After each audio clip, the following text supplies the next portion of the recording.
Investment या निवेश करने का सोच रही हैं, पर पता नहीं ये रुपया कहां लगाएं, कितना इन्वेस्टमेंट करें और ये कितना सेफ होगा, तो म्यूचुअल फंड इन्वेस्टमेंट आपके लिए यह ऑप्शन हो सकता है। लेकिन ये म्यूचुअल फंड है क्या? म्यूचुअल फंड एक ऐसा फंड होता है जिसमें कई इन्वेस्टर्स होते हैं, वो चाहे मैं हूं, आप हों या कोई और भी, और आपके इस रुपए को इन्वेस्ट करने का काम करते हैं फंड मैनेजर्स। और ये रकम लगाई जा सकती है या तो शेयर बाजार में, बॉन्ड में, गोल्ड में या दूसरी सिक्योरिटीज में आप अपना रुपया लगा सकती हैं। इन फंड मैनेजर्स की शेयर बाजार, देश की अर्थव्यवस्था, अंतर्राष्ट्रीय बाजार पर गहरी पकड़ होती है और इन फंड मैनेजर्स का मकसद निवेश की गई रकम को कम से कम रिस्क में अच्छी रिटर्न या मुनाफा देना होता है। म्यूचुअल फंड दो तरह के होते हैं, ओपन एंड और क्लोज एंड। ओपन एंड का मतलब है कि आप कभी भी पैसा निवेश कर सकती हैं और कभी भी निकाल सकती हैं। वहीं क्लोज एंड वो फंड होते हैं जिसमें निवेश के लिए एक समय सीमा होती है और इसे निश्चित अवधि या मैच्योरिटी के बाद ही निकाल सकते हैं। और इन म्यूचुअल फंड्स को अलग अलग कैटेगरी में डाला जा सकता है, जैसे स्मॉल कैप। स्मॉल कैप में फंड मैनेजर्स आपकी रकम उन कंपनियों में लगाएगा जो छोटी होती हैं, लेकिन इन कंपनियों की बढ़ने की संभावनाएं ज्यादा होती हैं। मिड कैप, इसमें आपका पैसा मिड लेवल की कंपनियों में लगाया जाता है जिसमें मिड लेवल पर ही रिस्क और रिटर्न आता है। लार्ज कैप, ऐसी बड़ी कंपनियां जिसमें रिस्क का लेवल और रिटर्न दोनों ही लो रहता है।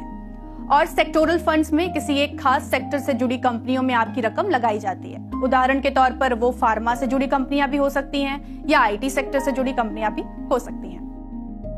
वैसे ही आप अपना पैसा या तो एसआईपी या लंपसम में लगा सकती हैं।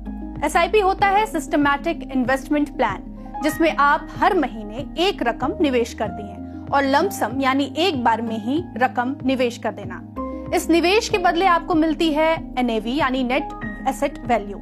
लेकिन अब म्यूचुअल फंड के लिए आगे का प्रोसेस क्या होगा, यानी इन्वेस्टमेंट के लिए क्या करना होगा?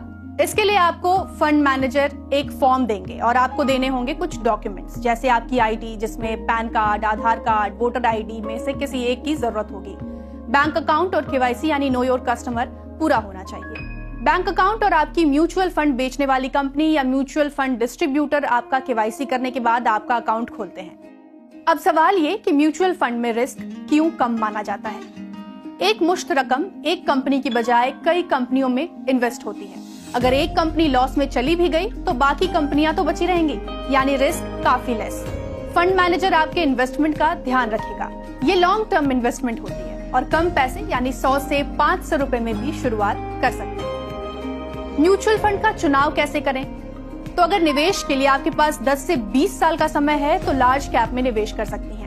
टैक्स बचाने के लिए निवेश कर रही हैं तो आपको इक्विटी लिंक्ड सेविंग स्कीम या ईएलएसएस में फंड लेना पड़ेगा, जिसमें आपका पैसा 3 साल के लिए लॉक हो जाएगा। ईएलएसएस जो है वो लार्ज और मिड कैप फंड माने जाते हैं। अगले वीडियो में आपको बताएंगे कि एसआईपी यानी सिस्टमैटिक इन्वेस्टमेंट प्लान क्या होते हैं। तब तक के लिए हमारे इन वीडियोस को पसंद करते रहें, अपने दोस्तों, अपने मित्रों के बीच साझा करते रहें और अपनी राय कमेंट बॉक्स में जरूर बताएं। शुक्रिया।